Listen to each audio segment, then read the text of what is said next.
یہ کون سا قانون ہے جو ان کو اجازت دیتا ہے کہ کورٹ آرڈرز کے باوجود میری فیملی کو میرے سے ملاقات نہ کروائی جائے؟ تیسرا، ان کو کتابیں، ہم ان کو کتابیں لا کے ہر ہفتے کوشش کرتے ہیں دینے کی، اور یہ جیل کے جو انتظامیہ ہیں ان کی کتابیں روک لیتی ہیں۔ آپ کو پتہ ہے کہ جیل کے اندر عمران خان دن کی 2 کتابیں پڑھ لیتے ہیں، ہم ہفتے کی 10-11 کتابیں دیں کہ 10 دن ان کو کتابیں نہیں دیتے۔ یہ ٹارچر کے ضمن میں آتا ہے۔ چوتھی چیز، ان کے جو ڈاکٹرز ہیں، اب ہم نے کتنی اپلیکیشنز ڈالی ہوئی ہیں کورٹس میں، یہ کورٹس کے آرڈر کی کوئی پرواہ نہیں کرتے۔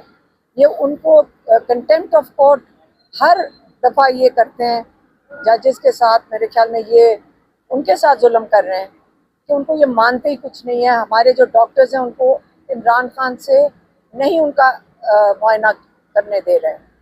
یہ تو ان کی بات ہوگی۔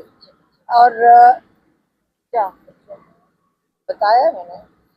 بچوں کا تو میں نے بتا دیا کہ بچوں سے بات نہیں کرانے دے رہا ہے۔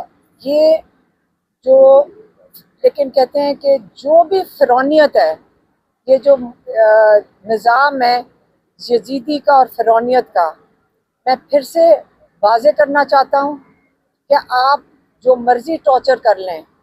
انہوں نے یہ بھی کہا کہ بشرا بی بی کو، جو صرف ان کے اوپر کیس ہے ایڈنگ اور ابیٹنگ کا، اور ان کو اس لیے جیل میں رکھا ہوا ہے اور ان کے اوپر یہ کوئی کیس نہیں ہے، ان کو رہا کرنا چاہیے، لیکن ان کو صرف جیل میں رکھا ہوا ہے تاکہ وہ عمران خان کے اوپر اس کا پریشر بنے۔